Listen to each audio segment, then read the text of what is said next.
Good morning, সবাই কেমন আছো? আশা করছি সবাই ভালো আছো। আমিও ভালো আছি। আমি শ্রুতি। আমার প্রথম ব্লগে তোমাদের সবাইকে স্বাগত। আজকে 20 তারিখ, শনিবার, বারটা জামাই ষষ্ঠী। তো চলো আজকে দিনটা শুরু করা যাক।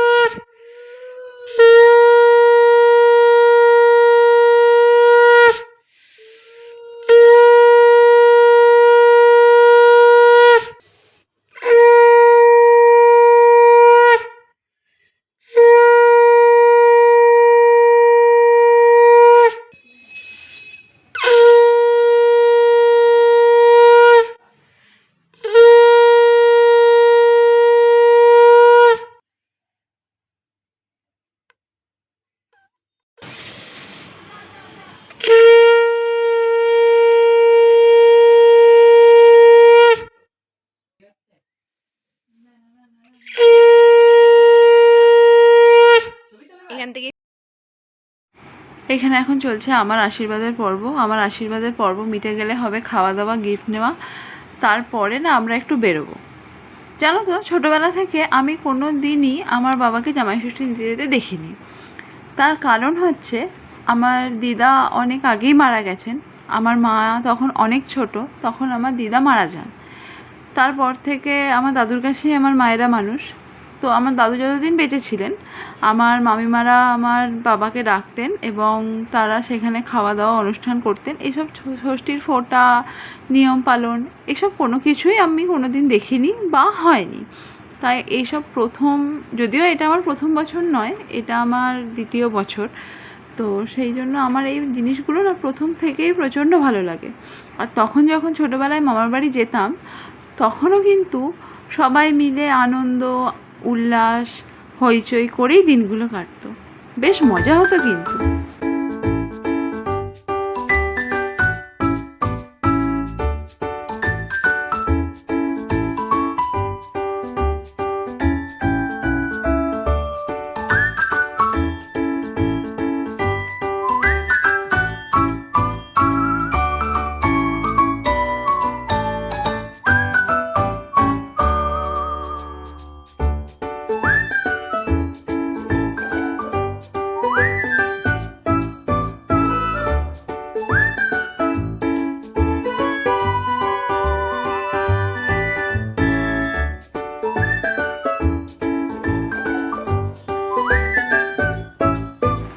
তারপর খাওয়া দাওয়ার পর্ব মিটিয়ে দুজন মিলে ঘুরতে বেরিয়ে পড়েছি রোদের মধ্যে।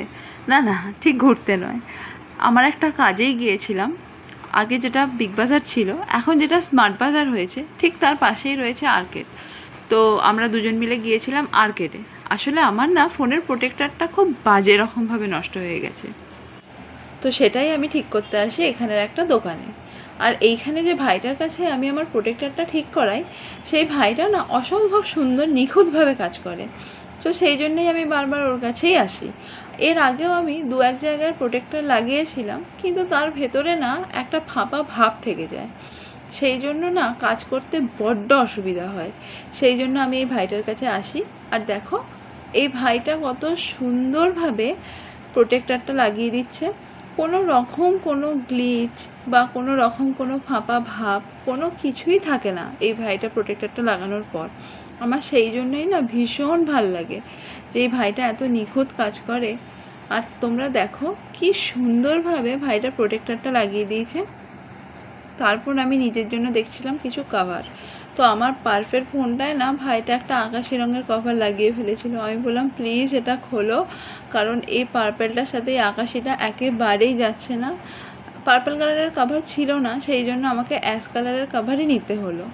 তো যাই হোক, আমার কভারটা খুব দরকার ছিল, সেই জন্য অ্যাশ কালারের একটা কভার নিলাম। আমার বরমশাইয়েরও না একটা ফোনের কভার নেওয়ার ইচ্ছা ছিল, বাট ও একটু প্রয়োজনের থেকে বেশিই খুঁতে। তো সেই জন্য ওর কভার পছন্দ হয়নি। তো ভাইটা বললো যে তুমি দুদিন পর এসো, আমি আবার কভার রিস্টক করব, তখন তুমি এসে একটা ভালো কিছু নিয়ে যেও। দেন বাড়ি চলে এসেছি। দেন বাড়ি আসার পর শুরু হলো খাওয়া দাওয়ার পর্ব। এখানে মা 5 রকমের ভাজা, পমফ্রেট মাছ, গলদা চিংড়ি, তারপর পাবদা মাছ, পাঁপড়, দই, মিষ্টি, চাটনি, পোস্ত এসব রান্না করেছিল, যেগুলোর একটু একটু ক্লিপ নিয়েছিলাম। তো আমি না প্রচণ্ড এই গরমের মধ্যে না প্রচণ্ড রকমভাবে টায়ার্ড হয়ে যাই, সেই জন্য না ঠিকভাবে দুপুরে রেস্ট নেওয়ার পর বিকালবেলা না আমাদের মেলা দেখতে যাওয়ার কথা ছিল। সেই জন্য দুজন মিলে একটা get ready with me shoot করবো ভেবেছিলাম। তো গেট রেডি উইথ মি তো হয়নি, কারণ আমার বর একদম ক্যামেরার সামনে আসতে চায় না, তাই ওর জামা কাপড়গুলো নিয়ে আমি একটুখানি শ্যুট করছিলাম। তো সেটা তোমরা তো শর্ট ভিডিওতে দেখতেই পাবে। তো এরকম শ্যুট টুট করে নিয়ে তারপরে আমরা দুজনে সুন্দর করে রেডি হয়ে গিয়েছিলাম। জানো তো আমার মা না এই গরমের জন্য না একদম মেলা যেতে চাইছিল না। আমি, আমার বর, আমার বুনি জোর করে বলার পর তারপরে জোর করে মাকে নিয়ে মেলা গিয়েছিলাম। আর আমরা আজকে মেলা গেলাম, কালকেই না মেলাটা শেষ, জানো তো, সেই জন্য আরও মাকে নিয়ে গেলাম, আর যদি পরে না যাওয়া হয়। তো এই দেখো আমরা মেলা যাচ্ছি 4 জন মিলে টোটো করে। টোটোও পেয়ে গিয়েছিলাম বেরিয়ে। আর আমার বর মুখ বাড়িয়ে দেখছিল যে মেঘ করেছে নাকি, যদি বৃষ্টি হয় তাহলে তো আর মেলা দেখা হবে না।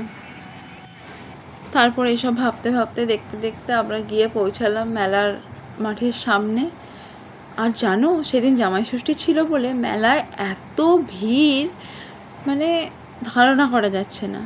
আমি ভাবলাম বর্ধমানের সব লোক মনে হয় মেলাতেই চলে এসছে। তো তাও আমরা একটু ঠেলে গুজে মেলা গেলাম। এখানে বুনির সাথে একটু মজা ক্লেম করেছিল মেলা, তো সেটাতেই আমরা ইয়ার্কি মারছিলাম বুনির সাথে যে যদি তুই কোনোদিন প্লেনে আমাদেরকে চাপাতে না পারিস তাহলে তো কী করবো, এখানেই 10 টাকা দিয়ে টিকিট কেটে তুই আমাদেরকে এয়ার ইন্ডিয়ার প্লেনে ঘুরিয়ে নে।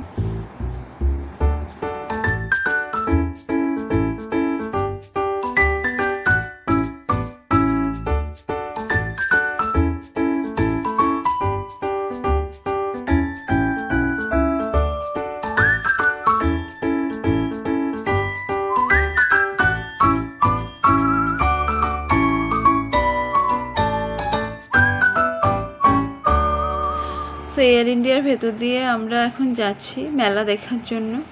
ভাবা যায় এখনকার মানুষ এয়ার ইন্ডিয়া করে মেলা পর্যন্ত দেখতে যাচ্ছে, কি ভালো না ব্যাপারটা।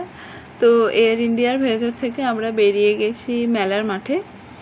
দেখো কি সুন্দর সব জিনিসপত্র।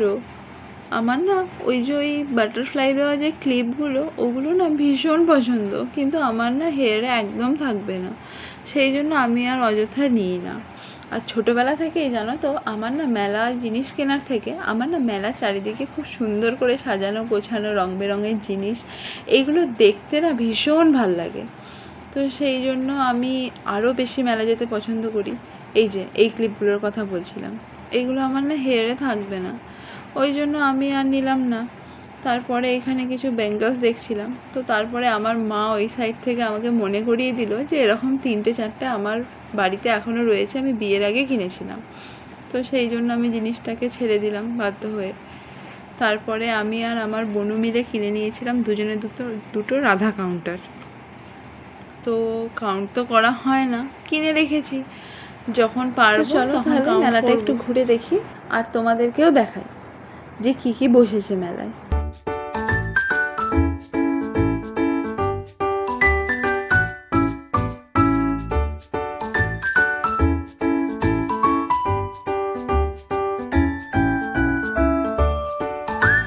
আর মেলায় এসেছি মানে খাওয়া দাওয়া তো হবেই, তোমরা তো দেখতেই পেলে প্রথমে খেয়েছিলাম ঘুগনি, তারপরে কোল্ড কফি।